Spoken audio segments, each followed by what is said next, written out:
আজকে আমার বিবাহিত প্রবাসী ভাইদেরকে নিয়ে কিছু বলবো। যারা বিবাহিত প্রবাসী ভাইরা বিদেশে আছেন, দেখা যায় বউ দেশে আছে, শারীরিক চাহিদা সবারই আছে।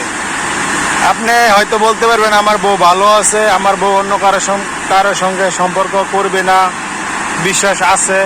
ঠিক আছে, এই কথা সত্য, কিন্তু শয়তানের ধোঁকা কাকে কখন দেয় সেটা আপনি জানবেন না।